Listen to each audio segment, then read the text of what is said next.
The SEC Game of the Week touches down in Oxford as the Ole Miss Rebels will host the LSU Tigers. It's been quite the past week for LSU. First, they pull off a big upset against one of their biggest rivals.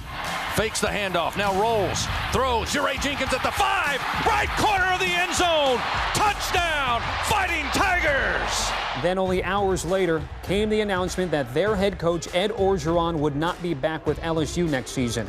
A stunning turn of events for a program who won it all less than 2 years ago. I'm always going to appreciate my time here. I have no regrets. For the circumstances that we haven't won enough games in the last 2 years, I totally get it. Orgeron, however, did commit to finishing out the season with LSU and will have to have his team ready to play against the high-flying Rebels. There's a fake on the handoff over the middle. Wide open Drummond. He catches it. He steps into the end zone. Touchdown, Ole Miss. It might have turned ugly at the end, but it was a big win for Ole Miss, who kept pace in the SEC West and could be one Alabama loss away from potentially playing in the SEC Championship. And if that's not motivation enough, all they have to do is look back to last year's matchup in what was one of the wildest games in college football in 2020, with LSU pulling it out late. Will this year's game provide the same fireworks in the annual Magnolia Bowl? We're in for a good one Saturday afternoon in Oxford. Here we go. LSU 5-0 versus Ole Miss under Ed Orgeron, including last season's 53-48 victory. Matt Corral had 7 turnovers in that game, enters this game banged up after running the ball 30 times last week. Past 4 meetings between the Tigers and Rebels have went over the total. Today's over-under set at 76.5. Lane Kiffin, Ed Orgeron were former assistants at USC together. LSU parting with Coach O after the season, but he gets a chance to finish out the year. Welcome to the SEC on CBS pregame show presented by Twisted Tea. Keep it twisted. Hakeem Dermott here with Bryant McFadden, Danny Cannell, and Barrett Sallee. Big story, Ed Orgeron out at LSU. Off the field issues with Coach O, and the team has underperformed 2 years after winning a national title. Barrett, what do you make of the situation in Baton Rouge? Well, I think it had to be done because Ed Orgeron, I think, clearly showed over the last year and a half that he's not capable of sustaining success and did not make proper coaching moves to address situations from last year. And at the same time, he's had a hard time getting his players to buy in. So not that surprising when you're at a program like LSU in a tough neighborhood like the SEC West with the talent pool that you have to choose from. And not only choose from, but if you're Ed Orgeron, have already recruited to campus and you still are a mediocre football team, then that tells you all you need to know. Even though they won the national championship 2 years ago, right now it looks like the program is stagnant, and that can't happen at LSU. Totally agree, Barrett, on all your points. I'll give you 3 reasons why Ed Orgeron is the interim coach and no longer the coach at LSU. It's the SEC. It's the SEC. It's the SEC. Only in this conference can you win a national championship and less than 2 years later be shown the door. But this is the expectation in this conference, and even specifically at this university, which has had a rich tradition of success and has won 3 national championships with 3 different coaches. They've been able to shuttle through coaches and find guys that fit the program that can come bring instant success. For me, this is about more, though, than the lack of success on the field this year.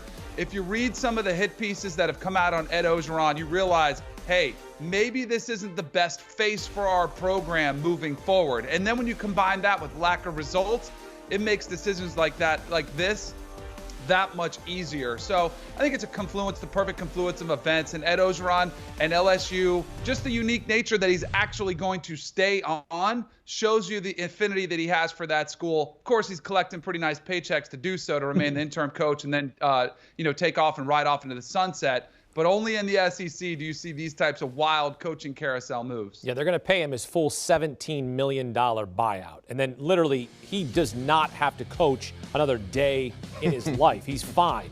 BMAC, what do you make of the situation with Ed out at LSU? And do you think the school or the program stays within the SEC and plucks another head coach from another SEC school? I think it makes sense because the off-the-field issues outweighed the on-the-field issues. They've been inconsistent. They've been more bad than good. But I think what was the deciding factor in going in opposite direction away from Coach O was the off-the-field issues tied to the head coach, especially when you look at that spotlight that all collegiate coaches have.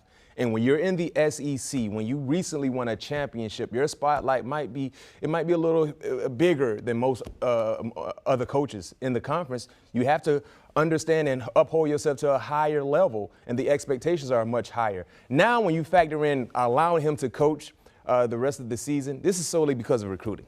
Yeah. This is solely because of recruiting. Now, is this a good thing or a bad thing? I don't know. But me personally, if I was getting recruited by LSU right now, I would like to know who will be the successor to Coach O. Will it be someone internal that's a part of the organization right now? Will you go outside of the conference? Will you go outside of the area? But understanding and knowing how significant the head coach is when it comes to recruiting, especially in the SEC, I think that's why they allowed him to stick around, because if you remove Coach O, clearly there's the likelihood of you losing recruits will be likely based on not knowing what will happen next at the coaching seat. Barrett, I want to follow up with you because I'm curious in terms of who you project might be the next head coach at LSU. Perhaps they go outside of the conference, because we know Scott Woodward, this is not his guy in terms of Ed Orgeron. He's going to go out and try to find his guy. Would you think a name like Luke Fickell, if Cincinnati runs the table, is that a name desirable, or are we talking about we stay in the conference? I think you're going to stay in the conference, and Scott Woodward is an athletic director who keeps things very close to the vest. He's one of those guys, if you have people around him who are telling you things, then they don't know, and the people who do know aren't telling you things. So right now, I think when you look at guys like Luke Fickell and Matt Campbell and some of these outsiders who are established, successful head coaches, yeah, they seem to make sense. But I think at LSU, they need to find a guy with SEC ties. Yeah, it's the same path you took with Ed Orgeron, but it's the right path. They did win a national championship. They just need to find a guy that can sort of step in and continue to sustain that success. And I think Louisiana's Billy Napier is going to be the guy. I think he's the right guy. He's not the splashy hire, but he's the good hire because he's connected to the SEC. He's in the state right now at Louisiana, and he's built that program into a Sun Belt and Group of 5 juggernaut. So I think that's who they're going to end up with. I think it'll be the right choice. Now, if they swing for the fences, the guys like Urban Meyer and Bob Stoops or whoever, okay, fine. But I think in the end, a guy like Napier is the right choice and will lead that program to some success.